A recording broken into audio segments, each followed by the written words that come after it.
ಅದು ಒಂದು ಭಾರತೀಯ ಜನತಾ ಪಕ್ಷದಂತ ಒಂದು ಪಕ್ಷದಲ್ಲಿ ನಾನು ಇರಬೇಕಾದ್ರೆ ನನ್ನ ಕಾರ್ಯಕರ್ತರಿಗೂ ಅದು ಅನುಕೂಲ ಆಗುತ್ತೆ, ಒಂದು ಶಕ್ತಿಯನ್ನ ತುಂಬುವಂತ ಕೆಲಸ ಆಗುತ್ತೆ. ಅಷ್ಟೇ ಅಲ್ಲ, ಬಿಜೆಪಿ ಪಕ್ಷವನ್ನ ಮಂಡ್ಯದಲ್ಲಿ ಬೆಳೆಸಬೇಕು ಅನ್ನೋದು ನನ್ನ ಆಸೆ.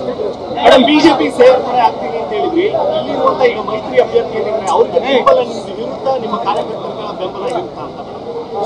ನೋಡಿ, ಪಕ್ಷ ನಾನು ಅಧಿಕೃತವಾಗಿ ಮೊದಲನೇದಾಗಿ ಸೇರಬೇಕಾಗಿದೆ. ಅದು ಇನ್ನೇನು ಕೆಲವೇ ದಿನಗಳಲ್ಲಿ ನಿಮ್ಗೆ ಗೊತ್ತಾಗುತ್ತೆ, ಆ ಡೇಟ್ ಫಿಕ್ಸ್ ಆಗುತ್ತೆ. ಅದ ನಂತರ ನಾನು ಯಾವುದೇ ಒಂದು ವಿಷಯನಾಗಿ, ಈಗ ನಾನು ಇಂಡಿಪೆಂಡೆಂಟ್, ನನ್ನ ನಿರ್ಧಾರ ಏನು ಅನ್ನೋದು ನಾನು ಫ್ರೀಯಾಗಿ ನಿಮ್ಮಲ್ಲಿ ನಾನು ಹೇಳ್ಬೋದು. ಬಟ್ ಒಂದು ಪಕ್ಷ ಸೇರಿದ ಮೇಲೆ ಪಕ್ಷದ ಚೌಕಟ್ಟಿನಿಂದಾನೇ ನಾನು ಏನೇ ನಿರ್ಧಾರ ಇದ್ರು, ಏನೇ ನಿಲುವು ತಗೊಂಡ್ರು ಅಲ್ಲಿಂದಾನೇ ನಾನು ಮಾಡಬೇಕಾಗುತ್ತೆ.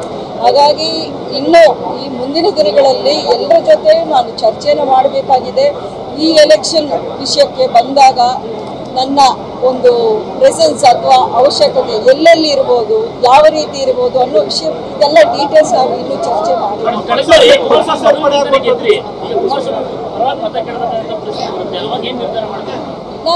ನಾನು ನಿಮ್ಮ ಜೊತೆಲಿ ಚರ್ಚೆ ಮಾಡಿ ನಿರ್ಧಾರ ತಗೊಳಕ್ಕಾಗಲ್ಲ. ನಾನು ಅದನ್ನೇ ಹೇಳ್ತಾ ಇದ್ದೀನಿ. ನಾನು ಪಕ್ಷದ ಮುಖಂಡರು, ವರಿಷ್ಠರು, ಸೀನಿಯರ್ ಲೀಡರ್ಸು ಎಲ್ಲರನ್ನ ಅವ್ರ ಜೊತೆಲಿ ಚರ್ಚೆ ಮಾಡಿ ಇಲ್ಲಿರುವಂಥ ಪರಿಸ್ಥಿತಿ, ನನ್ನ ಕಾರ್ಯಕರ್ತರ ಒಂದು ಮನೋಭಾವನೆಗಳು ಎಲ್ಲವನ್ನ ದೃಷ್ಟಿಯಲ್ಲಿ ಇಟ್ಕೊಂಡು ನಾನೊಂದು ನಿರ್ಧಾರ.